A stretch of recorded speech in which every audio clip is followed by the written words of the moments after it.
Good morning, good people, and welcome to the Black Pill Radio Show. I'm your host, Mr. Tyler. Today we're going to be talking about healthy lifestyles, healthy living.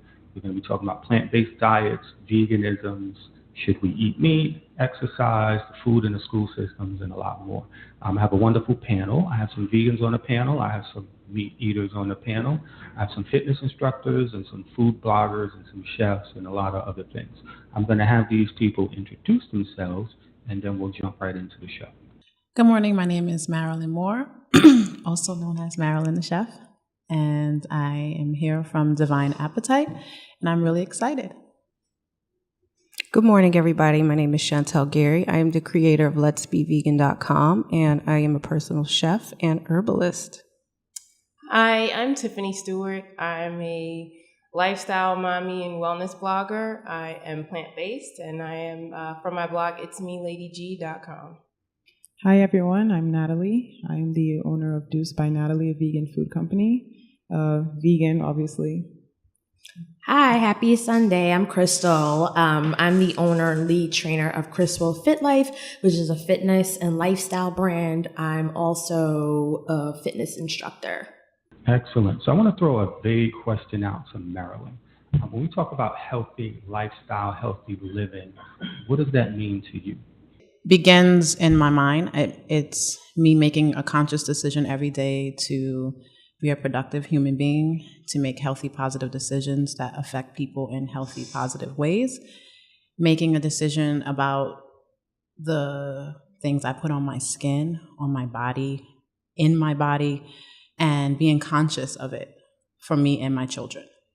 And Tiffany, same question. What does it mean to you when people say, I want to live a healthy lifestyle? Well, I think the most visual part of it, people think about the food. They think about food and they think about fitness right away. But as Marilyn mentioned, out of a lot of research and personal experiences, it does first start with your mind as far as wrapping your head around the fact that healthy doesn't always equate to, always just food right away. It does start with making changes with your mindset, with the people that you're around you, with visualizing what the type of person you want to be. And then the food and the healthy changes as far as fitness and maybe changing some of the products and things that you use, that are just steps to get you there, basically.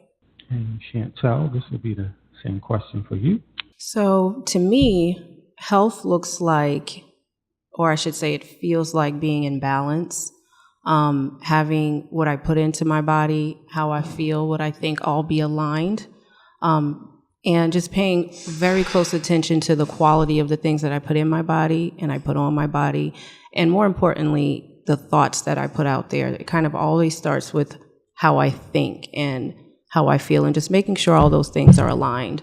Yeah, piggybacking off of what the ladies have said, health to me is ultimately being happy. It does deal with food and your daily activities, but you'll know, your body will tell you if you're feeling good. You can deny certain things, but you'll ultimately know what health is. And if you're eating really bad foods, you're gonna get a headache or a stomach ache, whatever, what have you. But it is a holistic approach to living life. And last but not least, Ms. Crystal. For me, it's about creating an environment that allows you to be your best self. And again, like the other lady said, is making sure you're conscious about if what you're eating feels good to you, if you're moving enough, and even about the people in your life, because toxic energy can manifest into other behaviors that lead into maybe not so great eating habits or less exercise or even less sleep. So as long as you have an environment that allows you to create your best self, whatever that is, because it's relative for everyone. So that is what it means to me, just being able to have a conducive, productive environment that manifests in different ways. So it's definitely physical, it's mental, it's spiritual, and all of those things are connected based on the food we eat, the people we are around, what we're putting in our bodies, on our bodies, and how physical we are in terms of activity.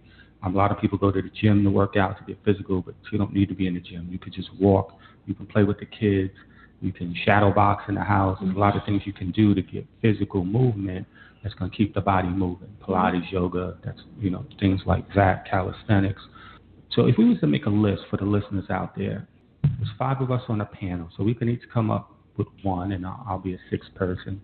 What's one thing that people can do today to improve their health? And I'm going to start with Natalie. One way I'd say is to educate yourself. You won't know unless you go find out, read a book or listen to a lecture. So definitely getting your knowledge up. Knowledge on education and like what specifically? Well, on the first thing that you feel that you need the most assistance in. So if you know that you have a clear mind, or maybe if you're lacking in your diet, you'd seek out information on maybe how to eat more or incorporate more vegetables in your diet, or maybe in how many glasses of water you should be drinking a day. So. All right, so we'll say first thing is to educate yourself about a proper diet. Definitely. I'm going to come to Tiffany for the second thing that you guys should be doing today, right now, to improve your health. Well, I guess this is kind of not really answering the question, but it is. I think the easiest way that people come to seeing themselves basically as healthy is really maybe finding someone that they can use as a person, as a connect to where it is that they want to be. You know what I mean? And maybe a mentor, or they don't have, that word is so heavy, mentor, maybe someone that just inspires them in a way to kind of, I want to be like this one. I like what this person does. That's why people go to YouTube or go to Instagram and to find certain inspirations, because sometimes they know that they should be healthy, but they don't know what it looks like. You know what I mean? Like on an everyday basis. What do I eat? Okay, what if I mess up? How do I start over? You know what I mean? Like they just need somebody that's real and tangible to kind of base things off of. So they need an example that they can look to. A relatable example. Right, that's going to help them reach a goal. Mm-hmm. Okay, so Crystal? For me, I think you start today is have an honest conversation with yourself. I mean, we as New Yorkers, we go into autopilot mode, and then we just go through our daily routine or whatever. And, at the end of the day, we may wind up feeling tired or sluggish or just sick and not even know why. It's about, you have to start, dissecting your habits bit by bit. How much sleep am I getting on a regular basis? Am I eating a lot of junk food? Am I going through my whole day and eating one meal at the end of the day, which can be very detrimental to everything. So it really starts with just writing, just examining all your habits one by one, even if it's writing them down into the diary for a week and then looking at them. Okay, this is what I'm doing and this is what needs to change. So these are really good examples so far. We have to first self-reflect. And look at what we need in areas where we may struggle, and then we need to get a partner that will be that inspiration towards when we self-reflected where our struggle was. And then if your struggle happens to be in your food, your diet, we need to educate ourselves about that first before we start making drastic changes that we think are helping us, but they really might not be addressing the issue. And that's good so far. So I'm going to come to, let's see, who can we go to next? We'll go to Chantel. Okay. I'm actually going to give an example that puts all those things into action.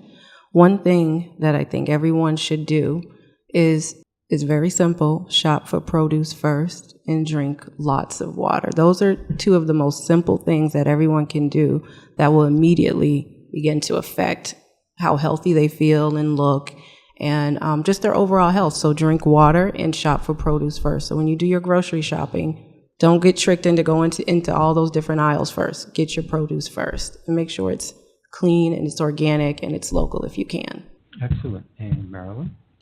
And then I would say, you decide.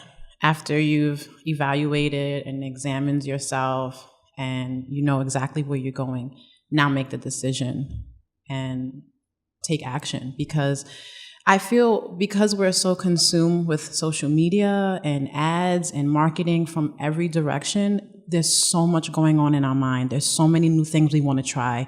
I want to go order this. I want to order that. I saw this person's blog or online or at the store. Come together, take a breath so that you know you're making a decision that is conscious and it will therefore become consistent. Make it a decision that you make, right? And to me, that is so important when you look in the mirror and you say, today I make a decision to be healthy and really, really engage in self-love, because I feel like it's a free word.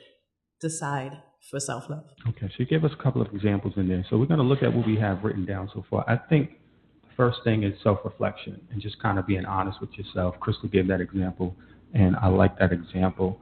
I think we should definitely get a role model, a partner, somebody who can give us inspiration after that self-reflection on what we need to be doing to better ourselves. And then we got to be honest with that and make a decision.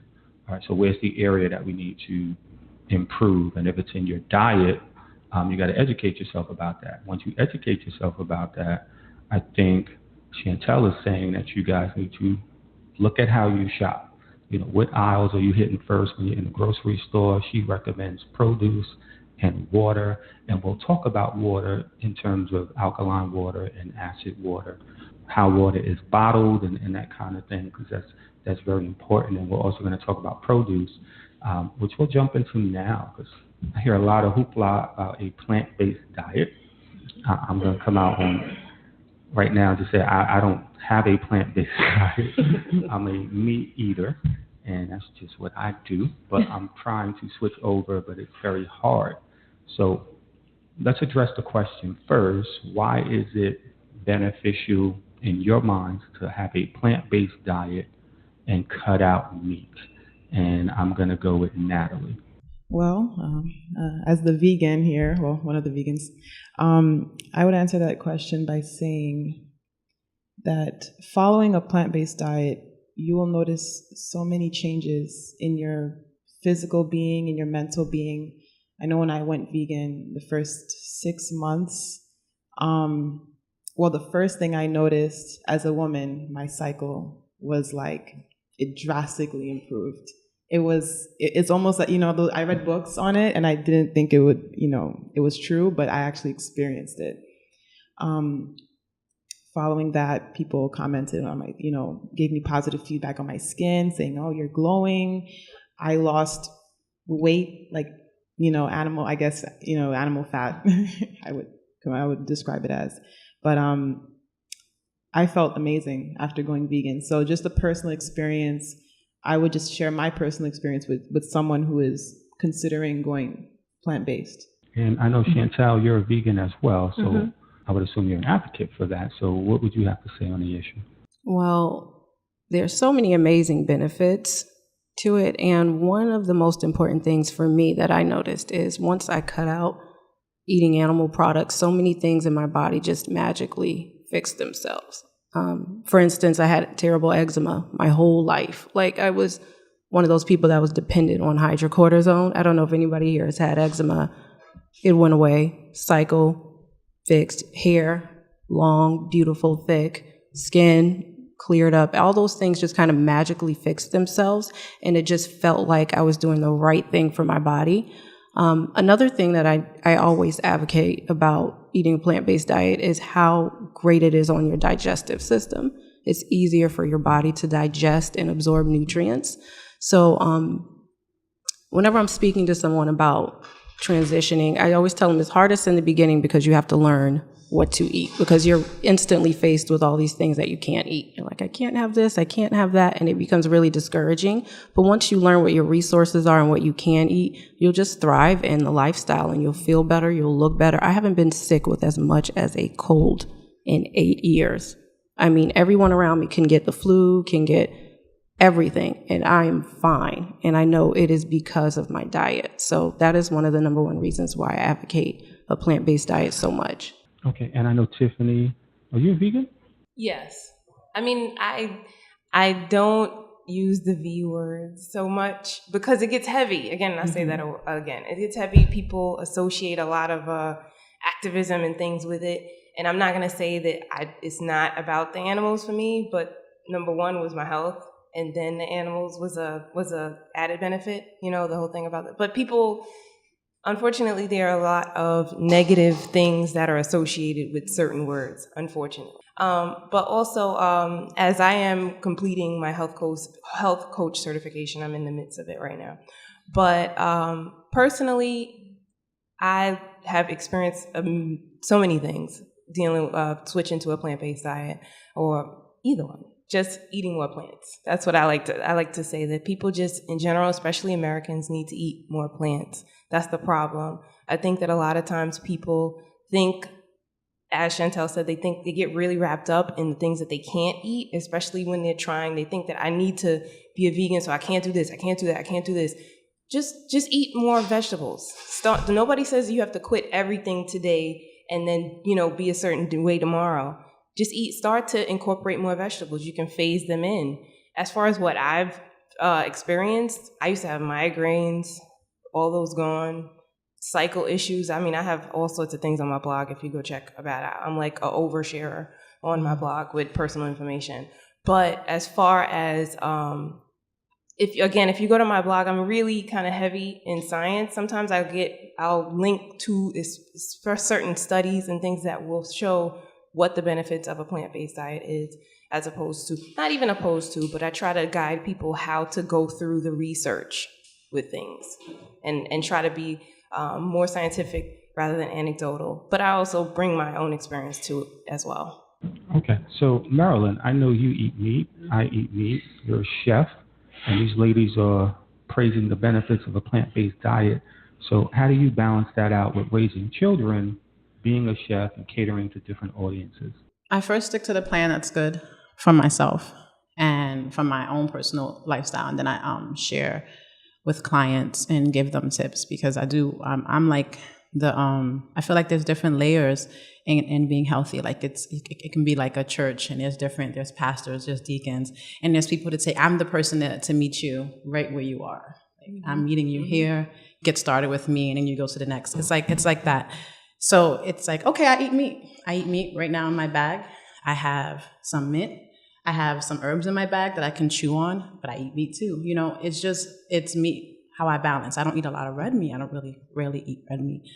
But because of like what they were saying about digesting it, just the process of something sitting in my body for days just doesn't make sense to me. And it definitely doesn't make sense to my children to come home. If you live a busy life in New York City and you come home around 7, that's the time we get home. Like 6:30 if we go to the park in the summer. So we get home at like 6:30, 7. So before we get home, we usually have a snack, which is maybe plantain chips or something simple, water after school. Then when we get home, am I gonna really sit and make this huge meal, these grains and this meat, and spend another hour away from my children? Or am I gonna just pop a salad, some hummus that I've already made? Most of the times I have a pasta sauce, so I can, if we do decide to have pasta, or it's already made because it's jars that I've made myself, and I know the base of it is plants, because if you want to digest food, you need raw. You need something raw. We can definitely, if my kids want chicken, we can have chicken and we will have a fruit salad with it. And it does give them some of the sugar that their bodies may be craving, because when my kids leave the house, I can't control every single thing they consume. And I try my best not to, because I want them to make the decisions on their own. So my 5-year-old's turning 6 in a few weeks. She's constantly like, well, this person had this. But the one in the middle is like, and that's disgusting, okay? So she's curious and like, wait, I want to eat Oreos. I want to eat that. So I said, okay. If the little boy in your class has Oreos, if you see a little boy with Oreos, that's not a little boy you want to hang out with. And so Grace is all excited about it. And I know, I sound a little crazy, I know. But I'm like, you don't have to do what other people want to do. And when you have to talk to small children, it's the same with meeting people who are eating meat. Because I hate when things sound like it's some kind of fad, because I know people who are vegans, like, here, this is not a fad for them. This is their lifestyle. This is in their blood. This is who they are. This is what they want. And you can do that with meat in your life, just casually realizing, how much meat are you eating in a week? Do you really need to do that? Especially late at night. Why? At nighttime, what are your organs doing? They're processing. They're processing food. They're shedding toxins. The liver is functioning, from the gut to the liver. Our uterus is shedding, all these things are happening while we're sleeping. So let's help it. Eat some herbs. Rub your body with essential oils. So your bloodstream and your gut and your organs have a little help. It's kind of like, let me help you. If you see a woman with a walker, she has bags, you want to take the bags from her. So it's like, let me eat some herbs at night to help my organs, like I'm carrying their weight and preparing them for the process. But don't be afraid of change, because fear will hold us back. Okay, so I'm going to come to Crystal. Are you a meat eater? I am a meat eater. All right, so you and I are in the same boat, along with Marilyn. So tell us what your diet is like, and how do you feel about people who advocate for a plant-based diet? Also, you're a physical fitness trainer, instructor. Right. So are you doing anything with your clients when it comes to the diet and food, or are you just strictly working the physical side of things? Okay, so for my personal diet, I think that you have to do what feels good for you and what fuels you. And it also has to do with your activity. I do a lot of high intensity interval training exercise. I do a lot of athletic conditioning. And for me, afterwards, chicken or fish replenishes me the best. However, I'm very cautious about the meats I consume, the quality of what I consume, whether they're lean cut. And I also try to do as little beef as possible, because beef does not feel good in my stomach. I already determined that a long time ago. Also, I think it's also very important I don't like labels, because I feel like you have all these things thrown out at you today. You have vegan, you have paleo, you have for me, it's just about eating healthy that's right for you and, finding alternatives. I think there's a lot to be said about having a plant-based diet, but personally, I don't push. First of all, legally, I cannot push a diet on anyone. That is the job of a nutritionist. I always refer my clients to them, because I'm like, if you need to work on your diet, I give researchable information, right? You shouldn't have too much dairy in your diet. You shouldn't have too much sugar in your diet. You should drink as much water as possible. But legally, I cannot recommend, okay, you need to be vegan or you need to be paleo. I can get a lot in trouble for that, especially, if someone has something with medical going on that is outside of my scope of practice, they need to be referred to a nutritionist or a registered dietitian. With that being said, I think there's a lot to be said about using plants as an alternative to foods that we like. For instance, I love pasta. However, an excess of pasta causes me to gain weight.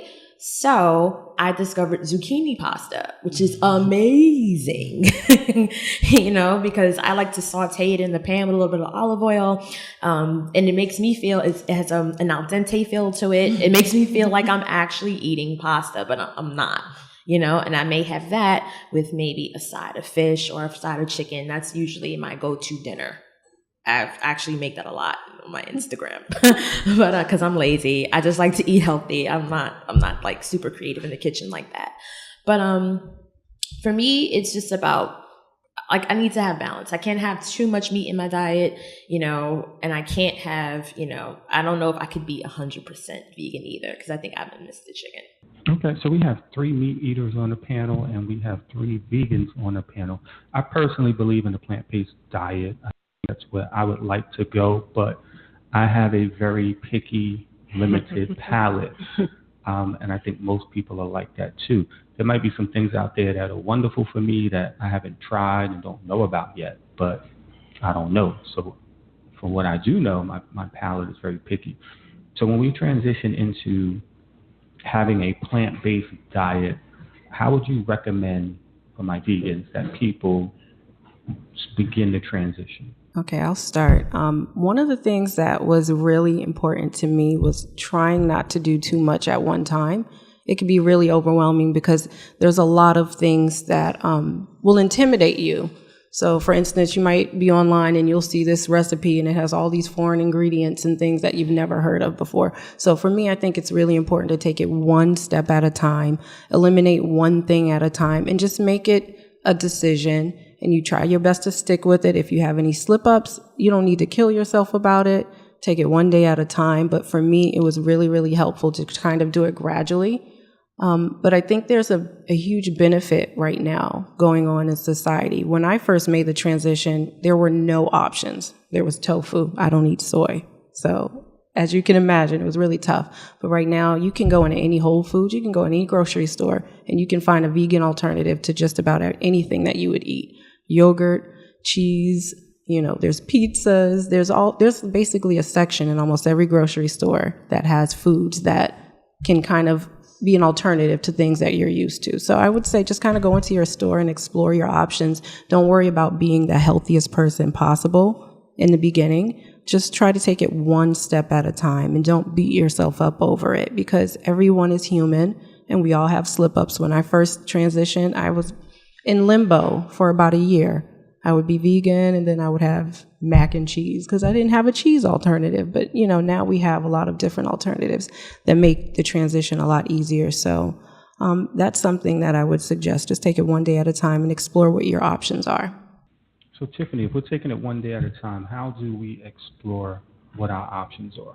Like, I'm going to take it one day at a time, but what am I going to eat? Right. I think that's what the problem is. That's exactly what the issue is that people don't know. Well, there's a lot of different things. First of all, as I mentioned before, I feel, and again, this is a generalization, that Americans don't eat enough vegetables, just plants, period. So when people try to go plant-based or even just try to be more healthy, they're not used to the vast array of produce that's actually in the produce section of their store. It's almost kind of foreign to them.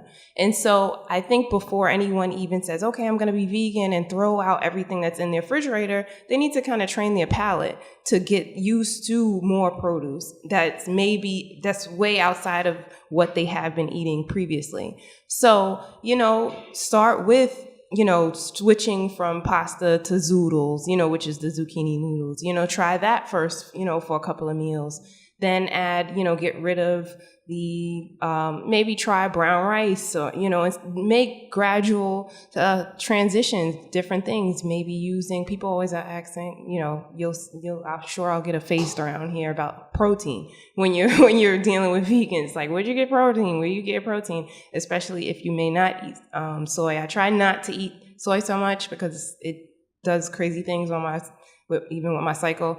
But, if not, I eat a lot of beans, and then people are like, well, I don't want to get gas. But, there's things that you can do to get around those things. So there are a lot of different alternatives. But the thing is just training your palate. So I would say start trying different vegetables. Everybody is really kind of stuck with meat, potatoes. What is that? The starch, the potato, and the vegetable.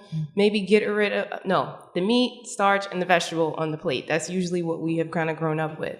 Maybe get rid of the starch, the other starch, you know what I mean? Do 2 vegetables and then try to go from there. Make your meat portion smaller from there and make the other vegetable portions bigger on your plate, Go from there. And then eventually you'll notice, hey, I don't really feel like I need that big 8-ounce piece of steak that's on my plate. You know what I mean? You'll realize that it's actually, you've gone down to maybe 3 ounces and you feel satiated. Sounds good. So I want to make a point with Natalie. I'm one of those people who went out and brought one of those Nutribullets, and I tried some different recipes. They all taste nasty to me, right? So I tried. I added flavor to it and different things like that just to kind of eliminate maybe some of the strong taste of the vegetables that I'm not used to, and that didn't work either. So for people who are getting the blenders and the bullets and that kind of thing, what advice would you give them when it comes to food and using that instrument? Well, I also own a Nutribullet. I use it to make cheeses, cashew cheeses, and I use it to make smoothies. I use it to make peanut butter, almond butter. They're going vegan. You do have to seek out, recipes. In the first couple of months, you have no choice but to do that. If you come from a culinary background, maybe you'd be more inclined, or you'd have more information. But the bullet is a great instrument when transitioning. I come from a West Indian background, so I didn't really need to. I don't know. We have this condiment called epis, which is just like a marinade. I think in Spanish culture they call it sofrito. So I was like, that was it for me. Like I used that for almost every cheese and every pasta sauce and everything I needed to use. I just used that. But you can get creative. Just head over to your supermarket, go to the herb section and spices section, and just pick out a bunch of stuff and just go for it. I think you do have to make the leap. You can't be afraid. You do have to just go for it. But in terms of just using the Nutribullet, it's just so versatile. I don't really know what exactly. Well, I had a cousin, right? He started changing his diet, plant-based. He was using the Nutribullet, and he kept telling me kale would be the easiest vegetable-based, green-based to start with. And then he said berries and other kind of fruits, just kind of throw it in there. He said make sure it's very cold or frozen, and have at it. Like that was his advice. So I tried that, just really wasn't feeling it. So maybe one of you guys can throw a recipe out there for somebody else. You can add. I did a few concoctions. Kale is very bitter. That's what I was going to say. Kale is very bitter, and you want, when you're eating kale raw, I mean, kale is one of those things I don't put in smoothies because it's so bitter, and it needs to be massaged with olive oil and lemon juice to break down that bitterness. So I would recommend spinach. Yes. You could throw a whole bowl of spinach in there and not taste it. No, you won't taste it. You won't taste it. You like bananas? Try banana and spinach. Make it a frozen banana. And almond butter and a is little bit of always- almond milk, and go. Or coconut oil, because if you do want to go to something strong like kale, you do need to have a base in your stomach. So like coconut oil or coconut butter is like heaven, and it gives it a sweetness. The coconut butter, and it's 100% vegan, and you can already buy that you don't have to make it yourself. You can buy it pre-made, and you can add that to something, and it will be good. So the advice that people are giving you for those who are trying the Nutribullet or blender for the first time, they're saying start with the baby spinach as your green base. Absolutely. Right? So we'll start with the baby spinach. So what would be the next thing that we put in there? Just kind of make this recipe for people on the fly right now. If you did, even the reason why I even personally say, I guess I'm biased because at this point I'm like, give me all the kale and all the spinach, like I'll eat it all. Right. But baby spinach just seems to be less, it has less of that strong spinach taste that people are bothered by. Of course, I'm going to say if you are going to get spinach, try to get organic spinach because it's like sucks up all the pesticides. But other than that, you want to put berries. Try berries if you want to do that quickly. One of the easy things that I try to tell my family members, maybe like a coconut water, berry, and spinach. It may not look the prettiest, but it will taste good, and you don't taste the spinach. Like kale is very bitter. You know what I mean? To start off with, even though people think, oh, kale is this and that. Don't start with that. Start with like baby spinach, and then throw sweeter things into it, but not too sweet. So the next thing is people are putting these powders in there, like Mecca powder. Oh, you're getting into other things. Yeah. And they're adding all these other ingredients, chia and all this stuff. So what do you guys think about that? I think those are great options Right. to have. I'd say when you're running low on certain fruits like superfoods like blueberries, you could definitely use a spirulina or moringa because it's just it's high in protein, and also the berries, the sweetness of it really hides. I mean, those powders don't really have a strong taste. In my experiences with spirulina, it's very easy to hide. I mean, the only way you know is the dark color of your shake. But in addition to trying to enhance the taste of the smoothie for those who are going vegan or trying to start juicing or creating smoothies, maybe add some essence like vanilla or almond essence. I used to use that a lot. And that would really have my smoothies tasting like really, really good. And don't forget spices. As you know, I'm the spice lady. Spices. So you guys recommend putting spices in the smoothie? Yeah. Yes. I use cinnamon and nutmeg in Cinnamon, mine. raw nutmeg, turmeric. I think it's a easy way to get some spices into your daily meals, and they're very important. So what's the benefit to the men? Because I heard the women, you guys spoke about your cycle and acne and that kind of thing. How does a plant-based diet benefit men? In many of the same ways. It will help your digestive system. It will help any ailments that you are dealing with as a person that's transitioning your diet. So increase your energy in a lot of different ways. So it's definitely a lot of the same benefits. It's something that will help make you stronger. You'll have mental clarity. That's one of the things I noticed when I transitioned my diet was the mental clarity. Yes. I was able to really focus on meditation, and achieving my goals and things like that. So those are the things that you have to look forward to. And when it comes to, as far as the food preparation is concerned, you want to always gravitate towards the things that you already like. You know, we were talking about the smoothies, and I just want to piggyback on that for a minute. You know, I know you said you like bananas. Throw some bananas in the freezer. The next day you can put them in your blender with a little almond milk and some vanilla and make ice cream that tastes delicious. So focus on the things that you like. You don't have to jump in and go eat things that you don't like necessarily. Right. You know, you gradually do that. So you like bananas. This is one thing that got my son to eat smoothies or drink smoothies: frozen bananas and spinach with a little bit of cinnamon and almond milk. He was like, this is amazing. It's green. I called it the Hulk smoothie. And you probably would love something like that. And it's really, really simple. So don't cloud your brain up with all these different options. Kind of stick to the things that you like. Okay, so I tried to get some brothers on the panel, and I was struggling with that. So sorry that it's only sisters to the men who are listening to the panel. I did make an effort, but I did want to talk about men's health. So when it comes to, you know, a man's Johnson, how does the plant-based diet help with that? You ladies might have experienced some of that, so maybe you can give us some thoughts on it. Okay.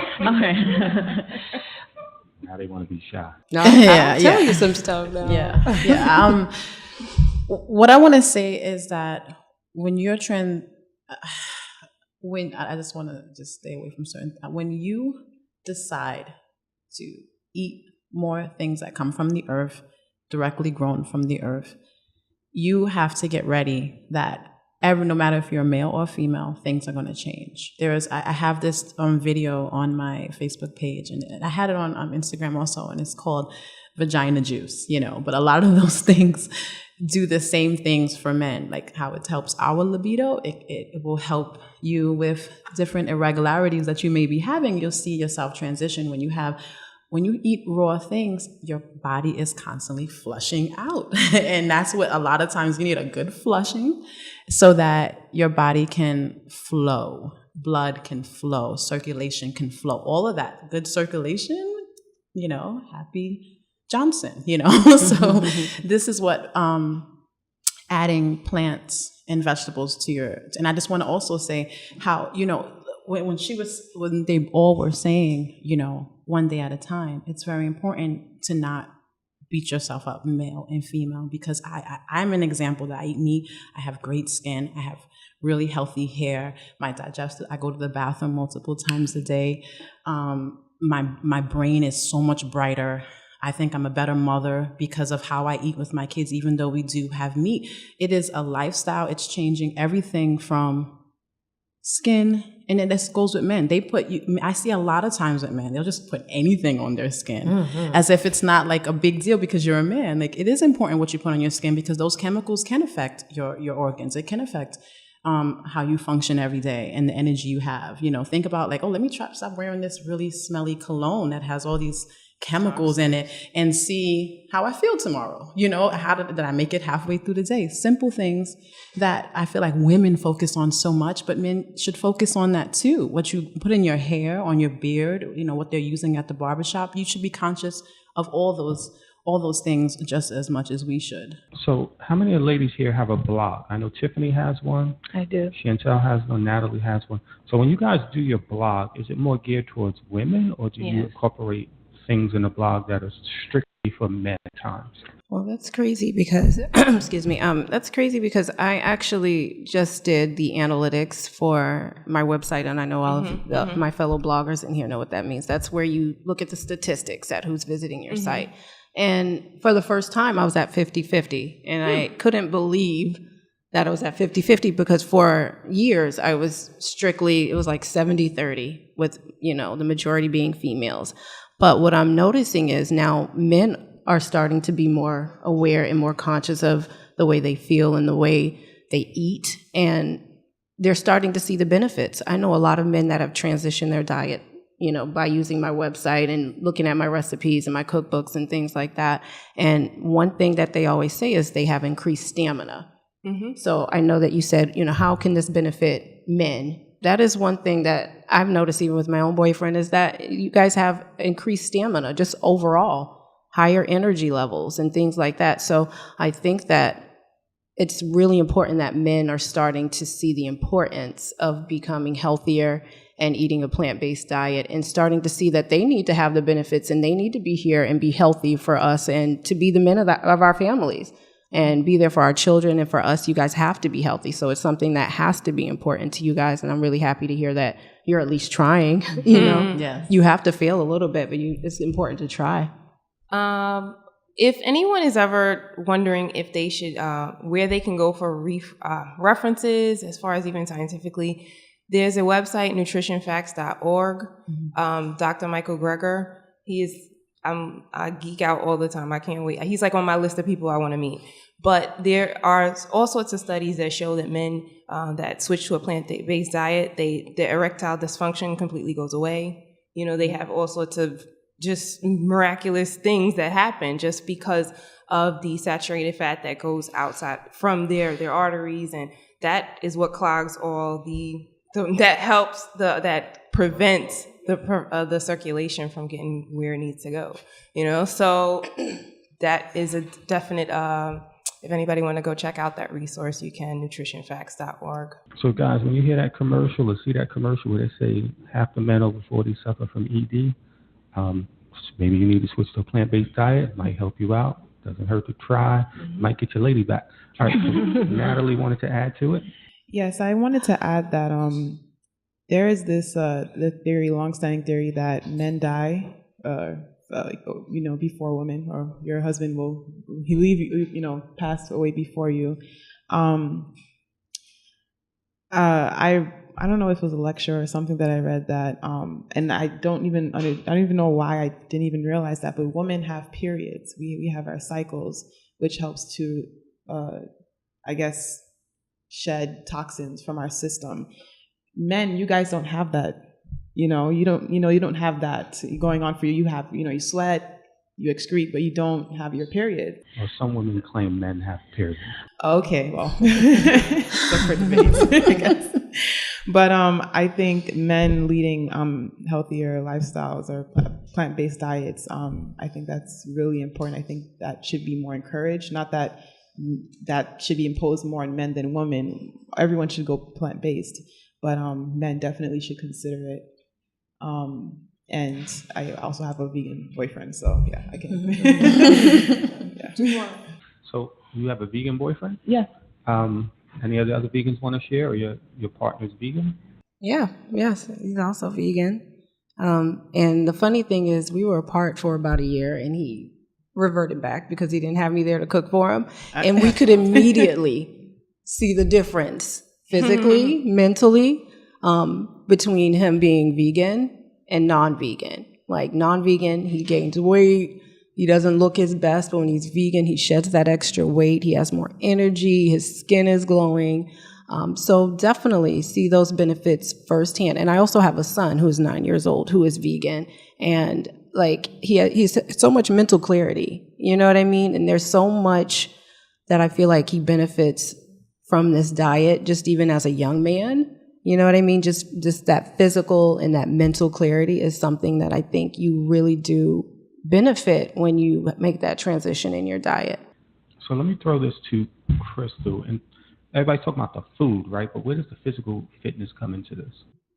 Having an awesome diet or rather not an awesome diet, but having a diet that works for you is important, but also you have to move. A lot of New Yorkers have sedentary jobs where they sit all day, and that can encourage, bad habits. You can sit and snack on bad foods. Your glutes are horribly deactivated when you sit all day, which a lot of people don't realize how important your glutes are. They're the strongest muscle group in your body and control the majority of your motion and your functionality and your agility and everything. So it's important. And, your muscles can atrophy after a while. You like, oh my God, I can't lift this up. Why? When's the last time you actually use that muscle?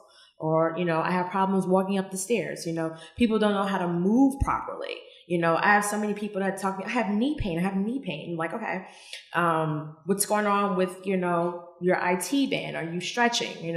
Because physical fitness is not just getting your heart rate up. It's being able to, to move. So, I think I always encourage people to do some sort of movement at least 4 times a week. I personally like high intensity interval exercise because I'm also super competitive. So I always like to, have a workout that's better than the one I did yesterday or the day before. I'm always trying to improve something, whether it's my speed, whether it's, my capacity for lifting. I like a challenge. So, but some people do it, it's also good for mental clarity. A lot of people, that was how I got into fitness, because I was grieving. And I needed to channel that energy into something that was positive for me. I had a lot of negative things happening. I wound up becoming addicted to it. And then, I couldn't stop going to the gym. And then I realized, okay, I have to have some sort of balance. Let me incorporate stretching as well. So now I've found a healthy medium where it's like I'm being intense and then I'm being intense and then I'm doing like less strenuous exercise for balance. So whatever you have to do, you need to move for various reasons. So I was looking for some male panelists to be a part of this discussion, and I was looking at male fitness trainers who are vegan. And a lot of these brothers are very cut up. I think to the men out there who are hitting the gym and thinking, well, if I can only get protein from the meat and there's protein in the plants, if you just educate yourself, make that transition, you'll see that you'll have more stamina. You'll increase that, but you won't lose the muscle. Like, it'll still be there. You can still gain muscle once you make that transition. And I do want to bring up this film that I saw on Netflix. It's a documentary called What the Health. I don't know how many of you guys saw that movie? So we got 2 people saw it. Me either. So they were talking about the meats, right, and how the meat is injected. They said chicken is the worst meat, because chicken gets injected the most, just to kind of bloat it, fatten it up, and then we consume that, and a lot of that is sodium that they were putting into the chicken. A lot of Americans think, well, let me cut out the red meat, but I can eat the chicken or I can eat the fish. And they also talked about the plastics that are in the ocean that the fish are starting to eat. And when you're opening that fish on your plate, there's like these microplastics, which are chemicals that you're consuming into your body. And it is microscopic, but over time, and if you eat a lot of fish, on top of that with the mercury, it's not beneficial to your diet. So for the 2 ladies who saw it, what was your take from that documentary, and how do you believe in like the information they were putting out, and what would you recommend to people who saw it that want to, again, make that change, talk about fish and chicken and beef specifically, even pork, and why we should cut that out of our diet? And we'll start with Natalie. Well, the first thing I got out of that documentary was that it spoke to a lot of the families in America that were kind of basically ignorant as to how to shop for their families. There was a lot of footage of the moms, like, going down the aisles, and, they're being asked, like, so what is the first thing that you pick up? And they completely pass the produce aisle. So I think it really allowed the viewer to kind of see themselves. It was almost like a mirror. So they were able to see themselves and maybe light that spark in their mind to say, hey, maybe I should start reconsidering, or, rewrite that grocery list, like, cut something out and figure, find out alternatives to, in terms of what they should feed their children. I think that's really important. In terms of the information presented for food, that is just I feel like if anyone were to ever just watch that, and if they never watched a documentary before watching that, I think that's evidence enough to just even reconsider the foods that you thought were healthy. It's very interesting that, chicken or poultry is more dangerous than eating cow, which was the, opposite, that, I think that, before we even started, I think you'd mentioned that it was presented in layman's terms. So I think it's very easy for anyone to just watch it and say, hey, maybe I would want to go vegan. But it was a good documentary. I think everyone should watch it. So watching a documentary, they're not going to bombard you with a lot of technical information that you might get confused or you might feel lost. You present it in a very easy way for anybody to kind of understand the benefits and the negative benefits of consuming meat. Well, it's funny that now it's like a big thing, but I've been talking about What the Hell forever because I actually went to the premiere and met the people who made the movie. So, and the doctors that were in the movie. So when they had the New York premiere, I was actually there. So that's when I saw it first, and it really put it in a really layman's term for everyone to be able to understand it. They also, which everybody is saying now, like, oh my goodness, all these things are so sensationalized. They have to sensationalize certain things because that's what people can understand and what makes a movie, and which is why it's even being talked about as much as it has been, but most of, pretty much all of the facts that they use in the movie, they have them linked all on their website. You know what I mean? And they actually have another book. There's other things on the website that other people haven't even gone to actually go see where they got the information that they're toting. But I think that everyone needs to maybe watch it twice. You know what I mean? Everybody needs to go and check it out, because the first time a lot of people, especially my family, when I kept telling them, and you should check this out, they were like, well, what the hell am I going to eat now? You know what I mean? That's what the problem is that it just becomes like a big punch in the face. But then the whole point of it is really just to educate people on what is actually going on, literally. Like in the movie, when they sat down and spoke to the person from the American Diabetic Association, and he wouldn't have a conversation with the person, with Kip or Keegan, I forgot which one of it is, the one who was interviewing him, trying to figure out, well, what is the cause? Can you cure diabetes? And what is the role of diet in that? And he would not have the conversation. He literally got up from the table. That's what made people be like, oh, maybe there is something to this. And also the whole point, even what they were saying at the premiere, is that they were trying to shed light on what is going on behind the scenes that people are not aware of, as far as the associations between big pharma and what's going on in the food. So a lot of people are missing that point too. They're getting really wrapped up on the food, but they're missing that they were trying to connect those dots for people. So you have to watch it a couple of times, I think. It's good that you bring up the big pharma, because when we talk about pills and medication that your doctor wants to prescribe to you, what are the benefits of not using the pills, versus herbs and holistic healing? Who could speak to that? I want to speak to that because it's very personal for me, because I had epilepsy and PTSD, and I had polycystic ovary syndrome, and I don't have any of those things anymore.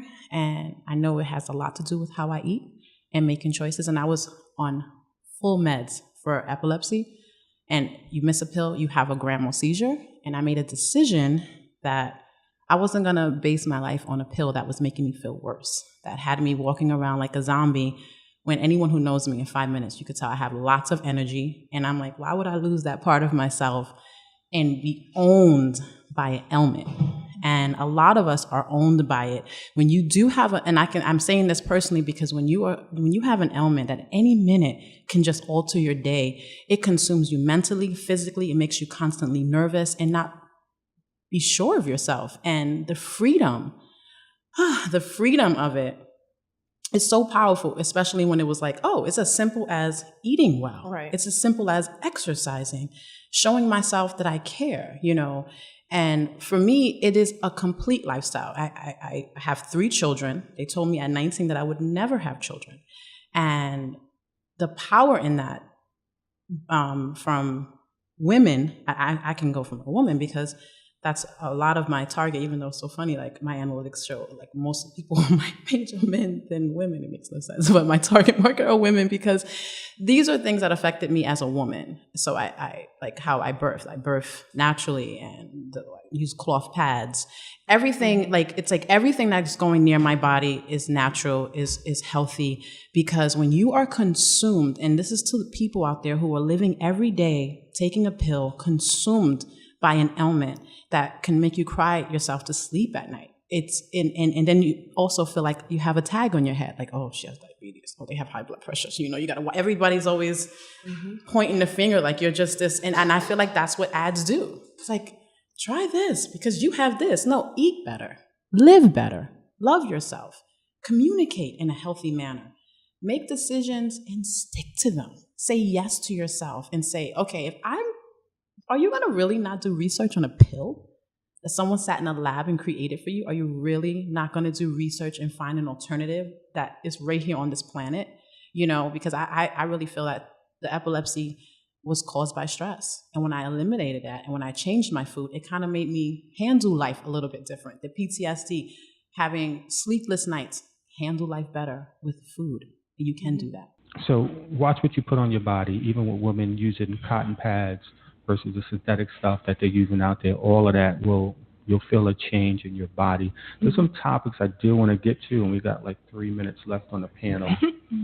One is water. So we talk about alkaline water, and we're talking about acid water. Can somebody quickly explain the difference to those who don't understand?